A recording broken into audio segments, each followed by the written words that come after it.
Hello guys, today we will going to discuss a problem from the CSIR December 2017 and this question belong to the quantum mechanics, so it is a very important questions. तो question में कहा गया है consider a model system of non interacting fermions in a single 3-dimensional harmonic oscillator the Hamiltonian of a single particle is.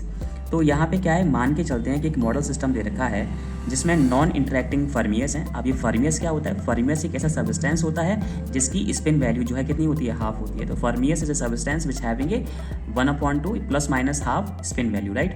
तो ये जो है, जो हमारे पास जो फर्मियस है वो एक 3-dimensional हार्मोनिक ऑसिलेटर में है।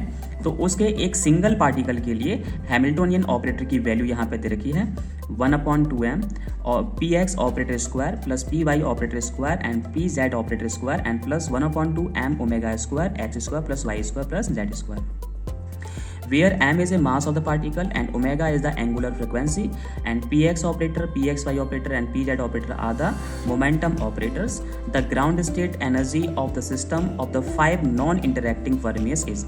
तो हमें क्या करना है, हमें यहाँ पे ग्राउंड स्टेट एनर्जी जो है फाइंड आउट करनी है कि ग्राउंड स्टेट एनर्जी जो है वो कितनी होगी, जबकि वहाँ पे फर्मियस का जो नंबर है वो कितना होगा 5, यानी कि हमारे पास 5 फर्मियस के लिए ग्राउंड स्टेट एनर्जी कैलकुलेट करनी होगी, राइट। तो जैसे कि सपोज हम यहाँ पे करके चलते हैं कि अगर हमारा जो फर्मियस है ग्राउंड स्टेट में है, और ग्राउंड स्टेट का मतलब क्या होता है कि नंबर ऑफ शेल यानी कि जो प्रिंसिपल क्वांटम नंबर है वो कितना होता है, 0 होता है। तो n = 0। तो वहाँ पे कितने फर्मियस सेलेक्ट कर सकते हैं? देखो फर्मियस को यहाँ पे इलेक्ट्रॉन कंसिडर कर सकते हैं, क्योंकि एक फर्मियस की वैल्यू भी स्पिन वैल्यू +½ या -½ हो सकती है। तो इलेक्ट्रॉन की +½ -½ होती है। तो +½ के लिए यहाँ मतलब क्लॉकवाइज इलेक्ट्रॉन होगा तो +½ लेते हैं, और एंटी क्लॉकवाइज के लिए क्या करते हैं, -½ तो ग्राउंड स्टेट की बात करते हैं जब n = 0 होगा। तो यहाँ पे सपोज करके चलते हैं कि यहाँ पे 2 फर्मियस हैं, तो ये first fermions and this is the second fermions. हम बात करके चलते हैं एक्साइटेड स्टेट की बात करते हैं। एक्साइटेड स्टेट में सपोज करेंगे कि n = 1 है, यानी कि शेल नंबर 1 है। तो यहाँ पे एक्साइटेड स्टेट में यहाँ पे 1 2 3 एनर्जी लेवल यहाँ पे होंगे। अभी हमारे पास 3 फर्मियस यहाँ पे रिमेन है, तो यहाँ पे एक यहाँ पे क्लॉकवाइज, दूसरा एंटी क्लॉकवाइज, और जो 5th फर्मियस है वो यहाँ पे आ जाएगा।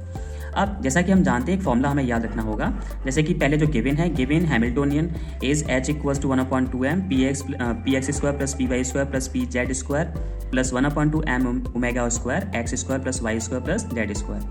तो यहाँ पे और हमें दे रखा है total number of फर्मियस = 5।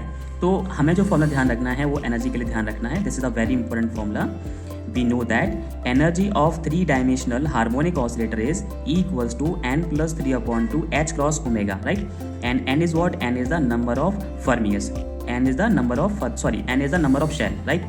Number of fermions से तो मल्टीप्लाई करेंगे, n is the number of shell, so n = 0 or whatever we have. Then अब यहाँ पे average energy for the all 5 fermions जब फाइंड आउट करेंगे, तो यहाँ पे 2 फर्मियस कहाँ पे हैं, n = 0 में है। तो यहाँ पे 2 फर्मियस लेंगे, n = 0 हो गया plus 3/2 h cross omega, right. Plus यहाँ पे 1 and 2 3 फर्मियस कहाँ पे हैं, n = 1 में है, तो 1 + 3/2 h cross omega, right. Solve करेंगे तो यहाँ पे कितना हो जाएगा 2 into multiplied 3/2 h cross omega. यहाँ पे एलसीएम लेके सॉल्व करेंगे तो 3 × 5/2 h cross omega. So it will be 3 h cross omega and it will be 15/2 h cross omega. इन दोनों को एलसीएम लेके ऐड करेंगे तो 6 h cross omega plus 15 h cross omega upon 2।